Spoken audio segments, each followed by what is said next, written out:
Video में स्वागत है। आज हम लोग फिर से पिछले वीडियो की तरह जेईई मेंस में आए हुए एक इंडेफिनिट इंटीग्रेशन के क्वेश्चन का डिस्कस करेंगे। मतलब कि हम लोग जो पिछले वीडियो से करते आ रहे हैं, जो भी क्वेश्चन इंपॉर्टेंट है, जो क्वेश्चन लग रहा है कि नए थ्योरी पर है, नया ट्रिक लगा हुआ है, वैसे क्वेश्चन को सिलेक्ट करके मैं इस वीडियो के थ्रू आपको सोल्यूशन दे रहा हूं, ताकि आपको उससे बनाने में नया ट्रिक मिले और जो भी आपके पास गाइड है, बुक है या जो भी 10 इयर्स प्रीवियस क्वेश्चन सेट है, उन सबको बनाने में आसानी हो। तो अभी हम एक क्वेश्चन देख रहे हैं, ये भी इंडेफिनिट इंटीग्रेशन से है। एफ(x) का वैल्यू दिया हुआ है। एफ(x) का वैल्यू एक इंडेफिनिट इंटीग्रेशन के बराबर है। t ग्रेटर देन 1 का मतलब है कि लॉग के अंदर है, तो t ग्रेटर देन 1 दिया हुआ है।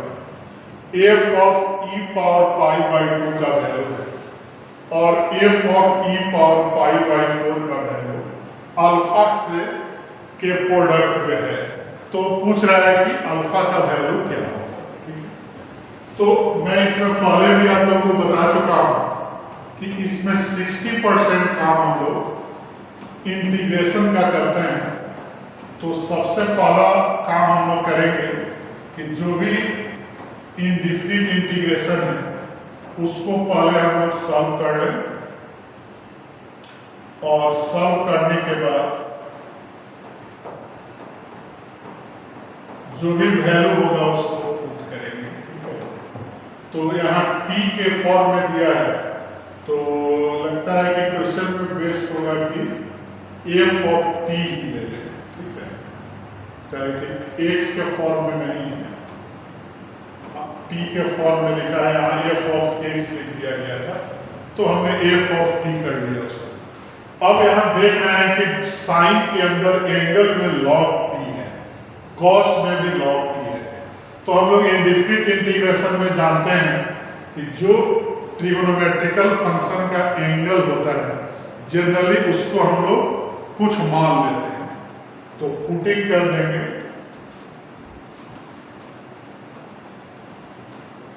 log t equal to j, तो क्या आएगा 1 by T equal to dz by dt। तो यहां से क्या मिला, dt equal to t into dz। अब log t अगर z है तो t कितना हो जाएगा, e पावर z। तो हम देखेंगे कि dt का हमारा वैल्यू आ गया e पावर z dz। तो मैं यहां लिख दे रहा हूं dt के जगह 1 minus sine z by 1 minus cos z और e पावर z इंटू। ठीक है, अब हम लोग नेक्स्ट स्टेप देखेंगे। तो f of t equal to आ गया, ऊपर में 1 माइनस साइन z है, तो 2 sine z by 2 into cos z by 2 और 1 माइनस कॉस z है, तो इसको लिख देंगे 2 साइन। देख रहे हैं 1 प्लस कॉस है कि माइनस कॉस है, 1 माइनस कॉस, 1 माइनस कॉस है तो आ गया 2 साइन स्क्वायर z बाई 2 और e पावर z। अलग अलग डिवाइड कर दें तो यहाँ आ जाएगा 1 बाई 2, साइन ऊपर जाएगा तो कोसेक स्क्वायर z बाई 2 और इससे डिवाइड करें तो 2 cancel, cos z by sine z, cot z by 2 e power z। अगर हम माइनस बाहर निकाल लें,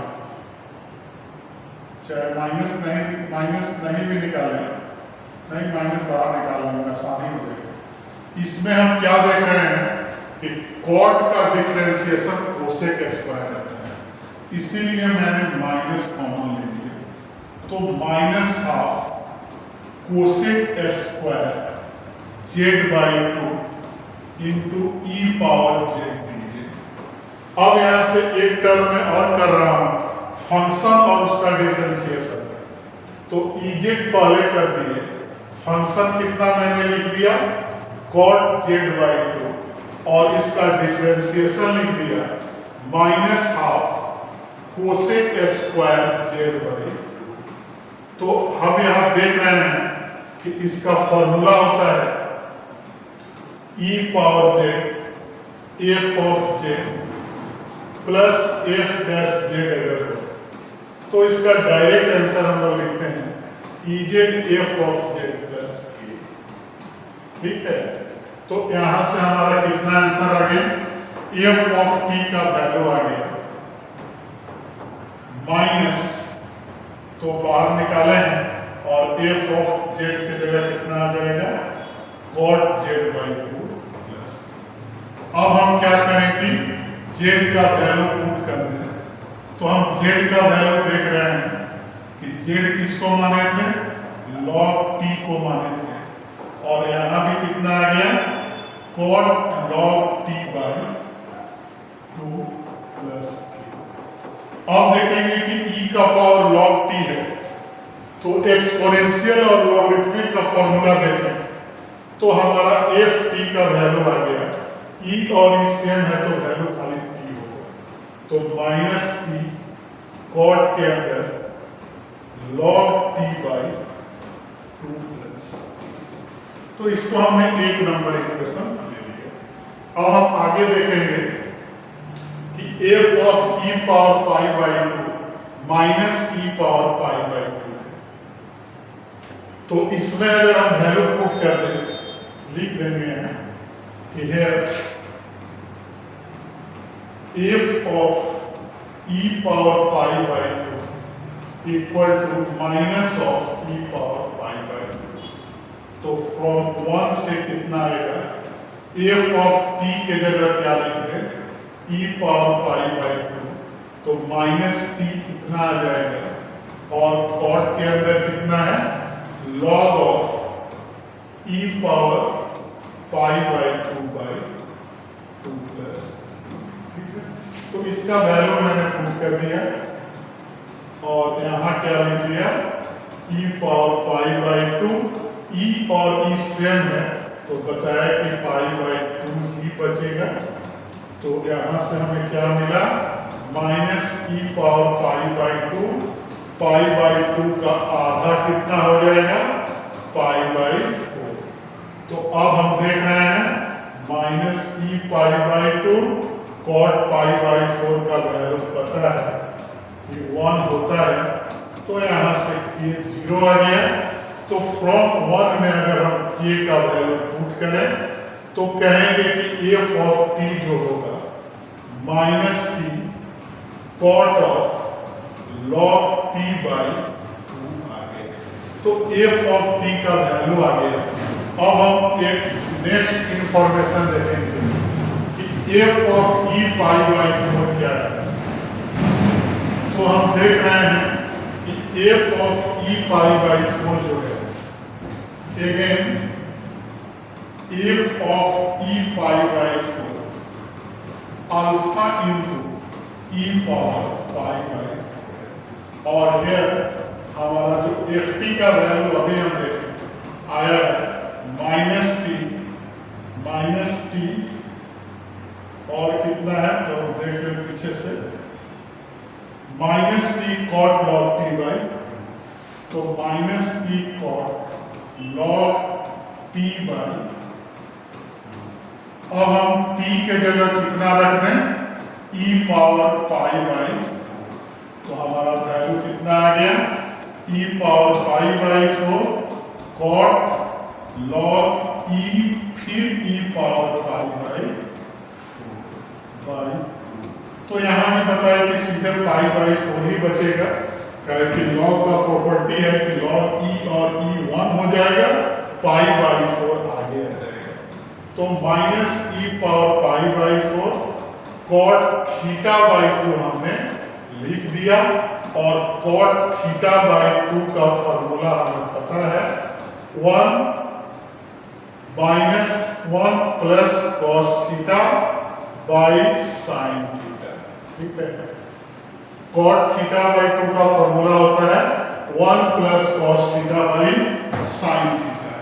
तो f of e pi by 4 का वैल्यू हमने पुट कर लिया और हमारा राइट साइड कितना आ गया माइनस, और इसमें लिख देंगे 1 plus cos pi by 4 by sine pi by, ठीक है, कैंसिल हो गया। तो अब हम देखेंगे कि अल्फा इक्वल टू क्या आ गया, तो 1 plus 1 by root 2 by 1 by, तो रूट टू एलसीएम लेके कैंसिल, माइनस रूट 2 प्लस 1 लिखो या माइनस 1 माइनस, तो मैं ऑप्शन चेक कर लूं, तो ऑप्शन क्या है -1 माइनस रूट, सी ऑप्शन हमारा सही है। तो अब हम देखेंगे कि इस क्वेश्चन में हमने क्या क्या काम किया।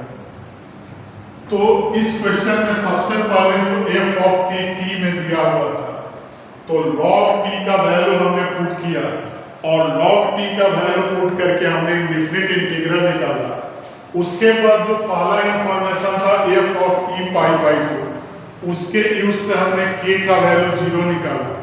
जब फाइनली हमारा ft आ गया तो f of e pi by 4 put किए और उसमें कुछ ट्रिगोनोमेट्रिकल आइडेंटिटीज का फॉर्मूला लगाते हुए हमने अल्फा का वैल्यू फाइंड कर दिया। तो इस तरह से आप देख रहे हैं कि हमने एक सेकेंड स्टेप, थर्ड स्टेप और फोर्थ स्टेप में हमारा आंसर आया है। तो आज के वीडियो रिकॉर्डिंग में हम लोग एक क्वेश्चन डिस्कस किए जिसमें बहुत सारा इंफॉर्मेशन हमने यूज किया। सारे इंफॉर्मेशन आपके लिए काफ़ी इम्पोर्टेंट है, उसको आप वीडियो से रिवीजन कर लीजिएगा।